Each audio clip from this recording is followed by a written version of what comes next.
Today I'm going to talk a little bit about displays, but trying to put it into a perspective in looking at medical applications and how different display technologies are best used for those medical applications and things.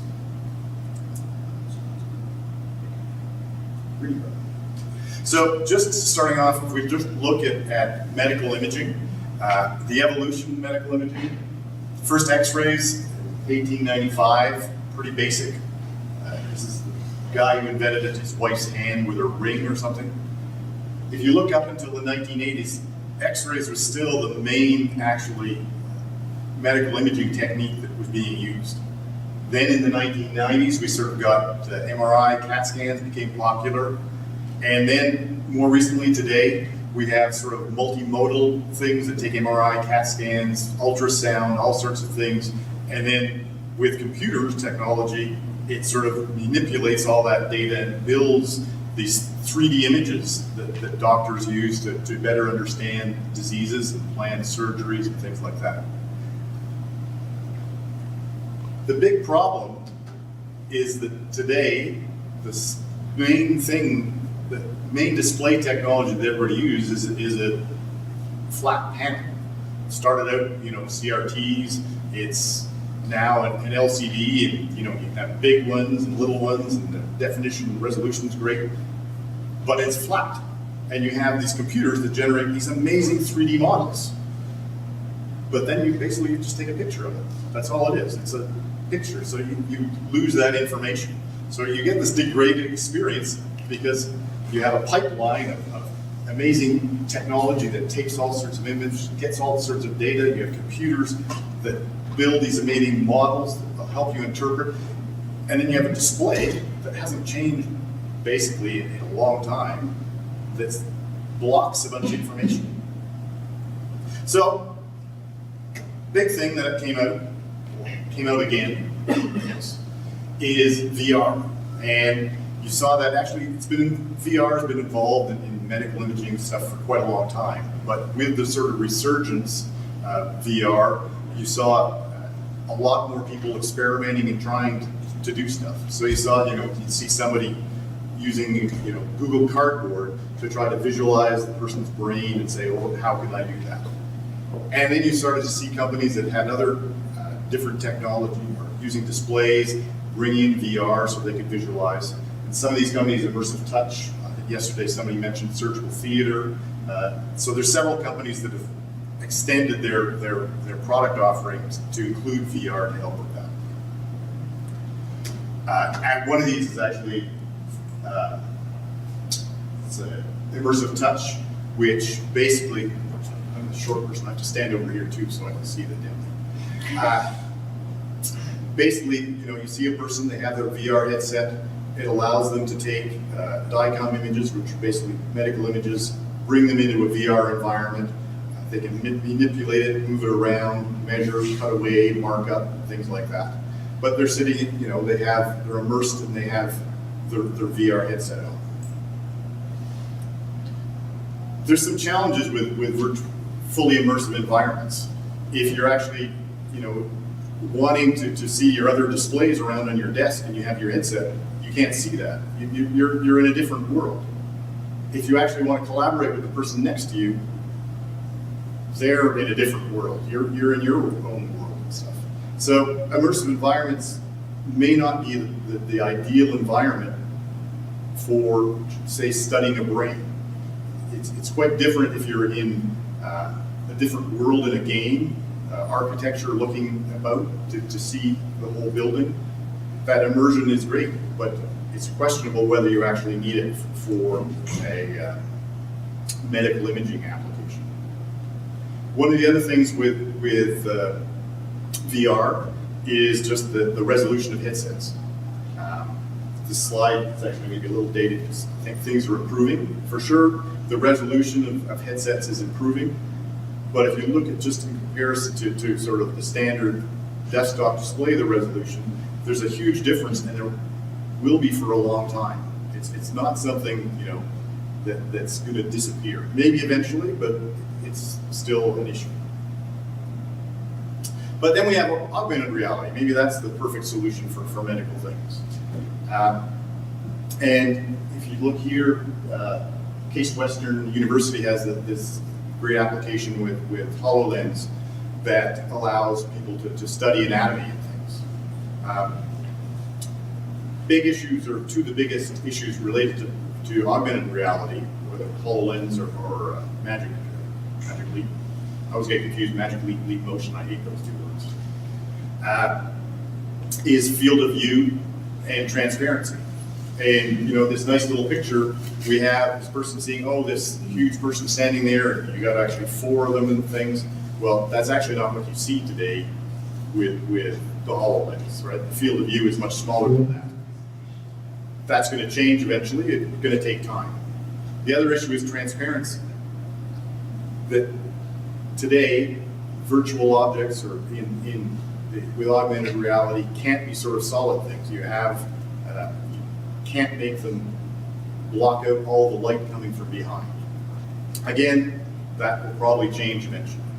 I think the bigger issue too is augmented reality, as the name implies, augments reality.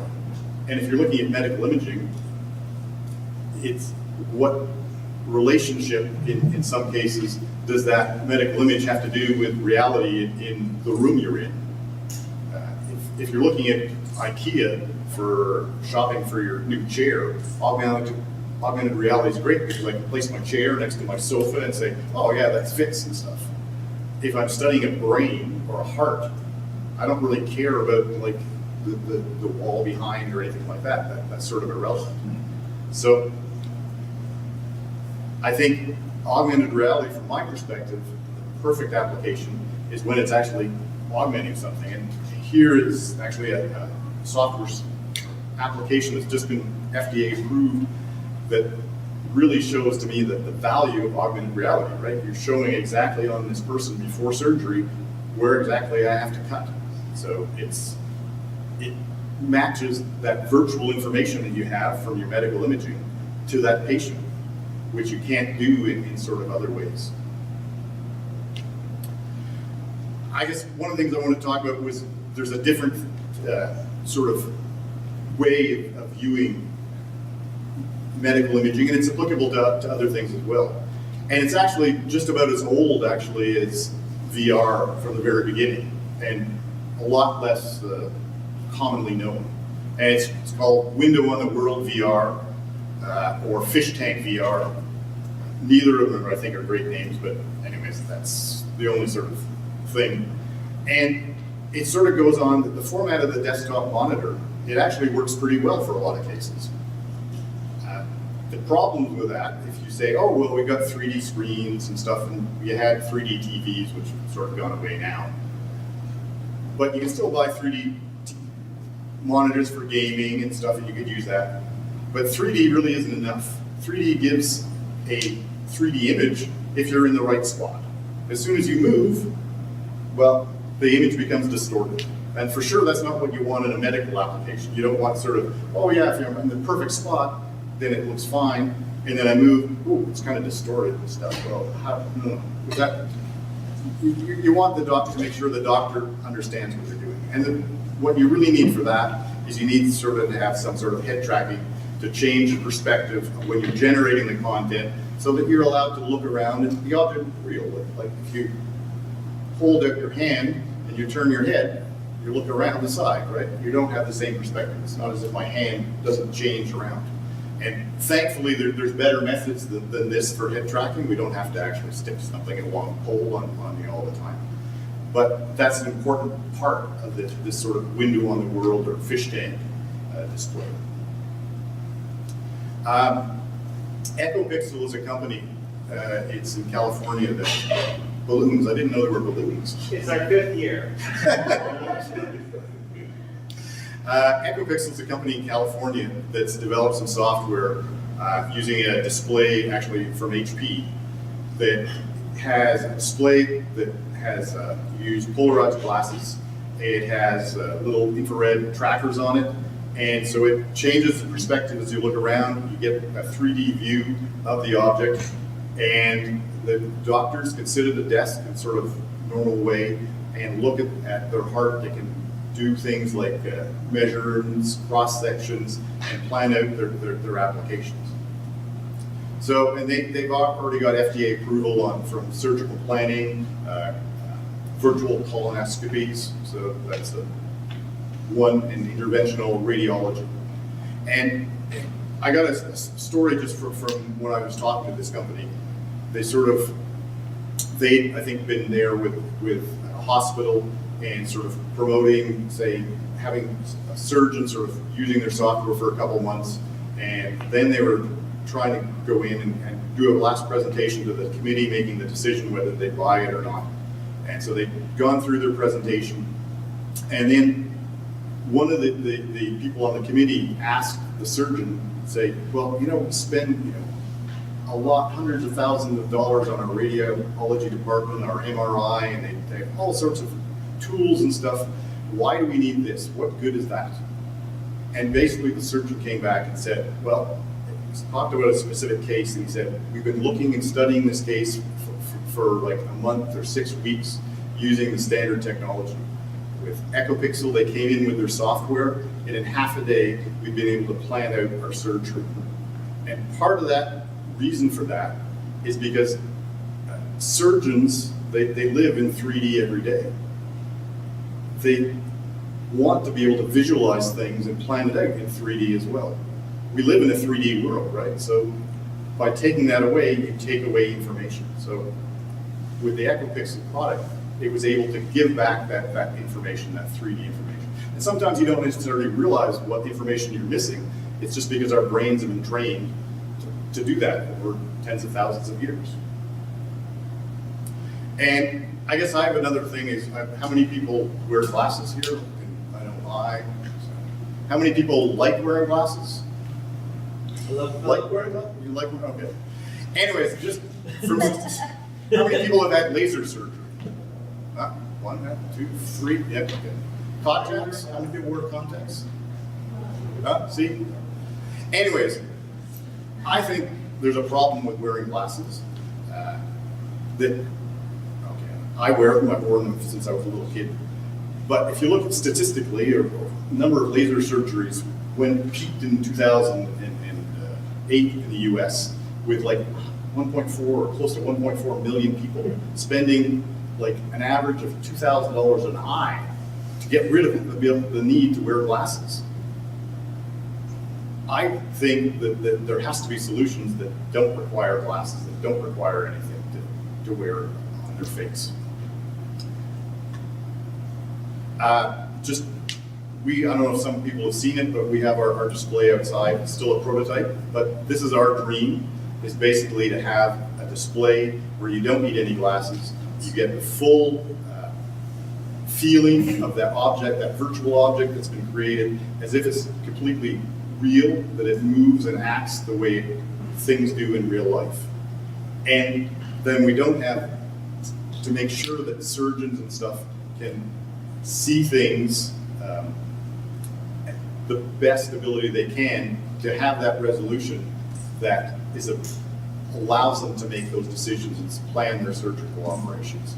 And to be able to have, because I'm talking about medical applications, but I believe this is applicable to all sorts of different things as well. And you'll have different sizes and things to suit whatever need. And just a little bit on the future of the computer display. I stole some of these pictures basically from looking at future display and holographic display and all sorts of things on the internet. And I guess there's a couple of things that we all have to keep in mind when we look at the future of things. It's mainly related to like the laws of physics and light, that light goes in straight lines. And there's two types of objects, one that actually reflects light, which is most things, and then a few things that actually create light. And that light doesn't come from nothing. So you can't actually have somebody here and suddenly have a display that pops up in the middle of nothing and stuff. And that's never really going to change, right? There are, one of the things that's been talked about, sort of the holy grail of display technologies, is something called a light field display, which basically is able to completely reproduce the light coming off of, or reproduce the light that you would see if that object was completely real. And then multiple people can see it at the same time, everybody walks around, and then you see exactly the same thing. The reason I say it's a holy grail is it doesn't really exist today. It's may someday. I hope it does. I hope over screens is part of that. But today you can't get anywhere near that ability and stuff. But I think that's the future, that having these displays that give you the real life without having to wear glasses, without compromising the resolution of things. So to me, I just had like a few questions that I think everybody should ask when they're looking at whatever the display solution. Do you need to be in another world? If you do, VR is great. As I say, I don't think our displays are great for looking at visualizing architectural things. But VR is great. You're in that world. For gaming, it's a great thing. Do you need things to be added to real objects? Again, augmented reality is a fantastic thing. And then size of content. One thing that you get with a VR headset is you get a proportion of scale. That's why if you're in a different world, you get the real scale of that world. And this is where I think it comes back to whether you have headsets and glasses and things like that, is how long do you expect to interact with the content? I'm not sure how many people would interact with content with VR, with a VR headset in their current form all day long. I don't think there's that many people that do that. People sit in front of a display all day long. They sit in front of their phone all day long, but that headset, until we get something that's much smaller, maybe it'll be contact lenses, maybe we'll get embedded things. For sure, that would be a great one if we just have an embedded thing that's have our imaging all sort of into our retina without us doing anything. But again, that's a little ways off. I'm a little hesitant about being the first one. And I guess the last point is how important is collaboration? If you're needing to collaborate with somebody around the world in a virtual world, VR is great with stuff too. If you want somebody next to you to be able to turn and see their facial expression, then you have to look at what is the best display technology. And as I mentioned, I've sort of talked about medical, but I think any sort of 3D visualization falls into the same sort of realm. Anyways, my feeling, the 2D flat display has come to its end of life, and we live in a 3D world. We need easy to use to view these computer-generated objects as if they were real. And I think right now we have virtual reality, we have augmented reality, and I think now maybe hopefully people are a little more aware of what the potential is in having holographic displays or light field displays. That was it. Thanks.